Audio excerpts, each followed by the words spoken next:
Hi ಎಲ್ಲರಿಗೂ Nimmi foodies YouTube ಚಾನೆಲ್ಗೆ ಸ್ವಾಗತ. ಇವತ್ತು ಈ ವಿಡಿಯೋದಲ್ಲಿ ನಾನು ಮಟನ್ ಸಾರು ಹೇಗೆ ಮಾಡೋದು ಅಂತ ಹೇಳ್ಕೊಡ್ತಿದ್ದೀನಿ. ಬನ್ನಿ ಈಗ ಯಾವ್ಯಾವ ಪದಾರ್ಥಗಳು ಬೇಕು ಅಂತ ನೋಡೋಣ. ಇಲ್ಲಿ ನಾನು ಈಗ 1 kg ಮಟನ್ ತಗೊಂಡಿದ್ದೀನಿ, ಚೆನ್ನಾಗಿ ತೊಳೆದಿಟ್ಕೊಂಡಿದ್ದೀನಿ. ನಂತರ ಈರುಳ್ಳಿ, ಟೊಮೆಟೊ, ಕೊತ್ತಂಬರಿ ಸೊಪ್ಪು, ಚಕ್ಕೆ, ಲವಂಗ, ಸೋಂಪು, ಜೀರಿಗೆ, ಮೆಣಸು, ಗಸಗಸೆ ತಗೊಂಡಿದ್ದೀನಿ, ಶುಂಠಿ, ಬೆಳ್ಳುಳ್ಳಿ, ಎಣ್ಣೆ, ಧನಿಯಾ ಪೌಡರ್, ಖಾರದ ಪೌಡರ್, ಅರಿಶಿನ, ಮಟನ್ ಮಸಾಲ ಪುಡಿ, ಗರಂ ಮಸಾಲ, ತೆಂಗಿನಕಾಯಿ, ಉಪ್ಪು. ಬನ್ನಿ ಈಗ ಹೇಗೆ ಮಾಡೋದು ಅಂತ ನೋಡೋಣ. ಈಗ ಕುಕ್ಕರ್ ಇಟ್ಟಿದ್ದೀನಿ. ಕುಕ್ಕರ್ ಸ್ವಲ್ಪ ಬಿಸಿ ಆದ ನಂತರ ಎಣ್ಣೆ ಹಾಕ್ಕೊಳ್ತಿದ್ದೀನಿ.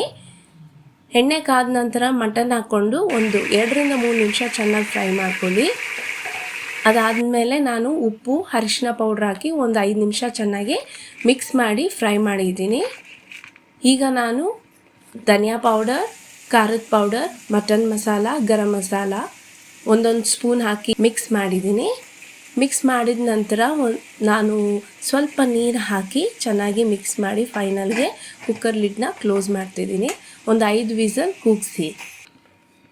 ಈಗ ನಾವು ಮಸಾಲಾನ ರೆಡಿ ಮಾಡ್ಕೊಳ್ಳೋಣ. ಸಾರಿಗೆ ಏನೆಲ್ಲ ಬೇಕು ಅಂತ ನೋಡೋಣ ಬನ್ನಿ.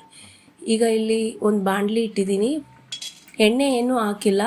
ಈಗ ನಾನು ಚಕ್ಕೆ, ಲವಂಗ, ಜೀರಿಗೆ, ಸೋಂಪು, ಮೆಣಸು ಎಲ್ಲ ಹಾಕಿ ಡ್ರೈ ಆಗಿ ಫ್ರೈ ಮಾಡ್ಕೊಳ್ತಿದ್ದೀನಿ. ಸ್ವಲ್ಪ ಗಮ್ ಅಂತ ಸ್ಮೆಲ್ ಬರೋವರೆಗೂ ಫ್ರೈ ಮಾಡ್ಕೊಳ್ಳಿ. ಈಗ ನಾನು ಅದೇ ಬಾಣಲಿಗೆ 2 ಟೇಬಲ್ ಸ್ಪೂನ್ ಎಣ್ಣೆ ಹಾಕಿದ್ದೀನಿ. ನಂತರ ಈರುಳ್ಳಿ ಹಾಕಿ ಫ್ರೈ ಮಾಡ್ಕೊಳ್ಳಿ. ಸ್ವಲ್ಪ ರೋಸ್ಟ್ ಆದರೆ ಸಾಕು ಈರುಳ್ಳಿ. ನಂತರ ಬೆಳ್ಳುಳ್ಳಿ, ಶುಂಠಿ ಹಾಕಿ ಫ್ರೈ ಮಾಡ್ಕೊಳ್ಳಿ. ಅದಾದಮೇಲೆ ಟೊಮೆಟೊ ಹಾಕ್ಕೊಳ್ತಿದ್ದೀನಿ. ಈಗ ನಾನು ಟೊಮೆಟೊ ಹಾಕ್ಕೊಂಡು ಫ್ರೈ ಮಾಡ್ಕೊಳ್ಳಿ 2 ರಿಂದ 3 ನಿಮಿಷ.